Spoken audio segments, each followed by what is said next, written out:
নমস্কার, আমার ভুরিভোজ চ্যানেলে সকলকে স্বাগত জানাই। Welcome to my channel Bhuribhoj. আমি আজকে বানাবো নিরামিষ পালং শাকের পরোটা, পেঁয়াজ রসুন ছাড়া। এটা তৈরি করব, ভীষণ হেলদি একটা রেসিপি। আর এটা আমি আটা দিয়ে তৈরি করছি। চাইলে আপনারা ময়দা দিয়েও করতে পারেন, আটা ময়দা মিশিয়েও করতে পারেন, তবে আটা দিয়ে করলে অবশ্যই এটা ভীষণ হেলদি হয় আর খেতেও কিন্তু বেশ ভালো হয়। এবার দিয়ে দিলাম একটু কালো জিরে, 2 বাটির মতন আটা দিলাম। এখানে 200 গ্রামের মতন পালং শাক রয়েছে। দিয়ে দিচ্ছি একটু হলুদ গুঁড়ো, সামান্য পরিমাণে একটু হলুদ গুঁড়ো দেব। এবার দিয়ে দিলাম একটু লঙ্কা গুঁড়ো, আর দিয়ে দেবো এর মধ্যে একটু ধনে গুঁড়ো। এখানে ধনে গুঁড়োর ব্যবহার করব, জিরে গুঁড়ো কিন্তু ব্যবহার করব না। অল্প সামান্য একটু ধনে গুঁড়ো দিয়ে দিলাম, একটু নুন দিয়ে দিলাম স্বাদ মতন। এবার দিয়ে দেবো সামান্য একটু চিনি, আর দিয়ে দেব একটু হিং দিয়ে দিলাম, আর দিয়ে দিচ্ছি চাট মশলা।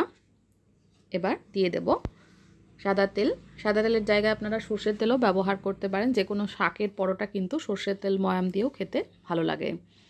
এবার সমস্ত উপকরণগুলো ভালো করে হাতের সাহায্যে মিশিয়ে নিতে হবে। খুব ভালোভাবে মেশানোর সময় পালং শাকগুলোকেও কিন্তু হাত দিয়ে একটু ভালোভাবে চটকে নেব। এই রেসিপিটা আপনারা এমনি কিন্তু খাওয়া যায়, কোনো সাইড ডিশ ছাড়াই। কোনো টমেটো কেচাপ অথবা গ্রিন চাটনির সঙ্গে এটা খেতে পারেন। ভীষণ হেলদি আর টেস্টি একটা রেসিপি। শীতকালে ব্রেকফাস্টে কিন্তু এরকম একটা রেসিপি থাকলে বেশ ভালো লাগবে। তো আমি অল্প অল্প জল দিয়ে কিন্তু আটাটা মেখে নেব, আর খুব বেশি কিন্তু নরম করব না, কারণ পালং শাক থেকে কিন্তু একটু জল বেরোবে। জল বেরিয়ে আটাটাকে নরম করে দেবে। তো সেই কারণে আমি কিন্তু আটাটা একটু শক্ত করে মাখবো। রুটি যেরকম মাখি তার থেকে একটু শক্ত মাখতে হবে। এবার অল্প অল্প করে ভালো করে হাত দিয়ে ঠেসে ঠেসে আটাটা মেখে নিতে হবে। আর এই রেসিপিটা কিন্তু ঝটপট হয়ে যায়। এটা স্কুল কলেজের টিফিনেও আপনারা দিতে পারেন। হাতে করে এইভাবে অল্প অল্প করে জল দিয়ে আমি আটাটা মেখে নিচ্ছি। আর মাখার সময় শাকটাকেও কিন্তু খুব ভালো করে চটকে আটার সাথে মিশিয়ে দিতে হবে।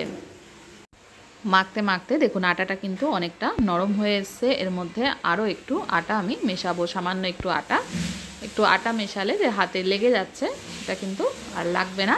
তাই একটু আটা আমি এর মধ্যে সামান্য পরিমাণে একটু আটা মিশিয়ে আরও একটু ভালো করে মেখে নেব।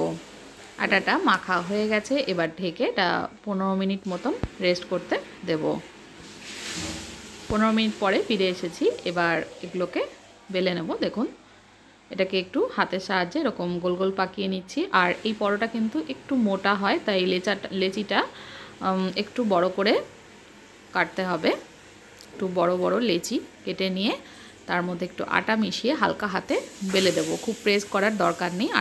পরোটার কিন্তু এই লেচিগুলো ভীষণই নরম থাকে। পালং শাক থেকে আগেই বলেছি, পালং শাক থেকে জল খানিকটা বেরিয়ে এটা অনেকটাই নরম করে দেবে। তার জন্য আটাটাও কিন্তু একটু শক্ত করে মেখেছিলাম। তো হাতের সাহায্যে হালকা হাতে পরোটাটা বেলে নিচ্ছি। দেখুন এইভাবে মোটা সাইডগুলো একটু বেলনের সাহায্যে কোনা যে অংশগুলো মোটা থাকে সেগুলো একটু বেলে নেব। একটু আটা মাখিয়ে মাখিয়ে কিন্তু এটা বেলতে হবে। এবার আমি পরোটা কয়েকটা বেলা হয়ে গেলে এবার পরোটাটা ভেজে নেব। তাওয়া বসিয়ে দিয়েছি, তাওয়া গরম করে নেব। একটা পরোটা দিয়ে দিলাম, পরোটাটাকে একটু সেঁকবো।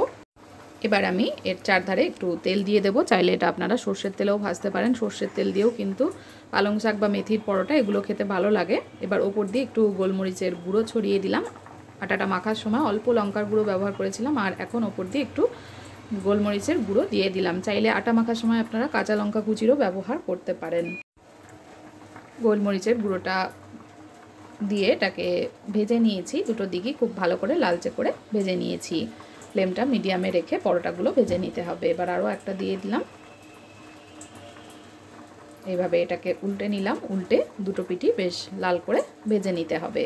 একটু গোলমরিচের গুঁড়ো এইভাবে উপর দিয়ে ছড়িয়ে দিলে কিন্তু বেশ ভালো লাগে খাওয়ার সময়। যদি ঝটপট বেশ দুটো তিনটে পরোটা একসঙ্গে ভাজতে চান তাহলে এইভাবেও ভাজা যায়। দুটো পরোটা আমি একসাথে ভাজছি। একটার ওপরে আরেকটা দিয়ে দিলাম। দিয়ে দুটো পরোটাকে কিন্তু খুব ভালো করে এপিট ওপিট সেঁকে নিতে হবে। এটা তৈরি হয়ে গেছে। রেসিপিটা দেখার জন্য সকলকে অনেক অনেক ধন্যবাদ।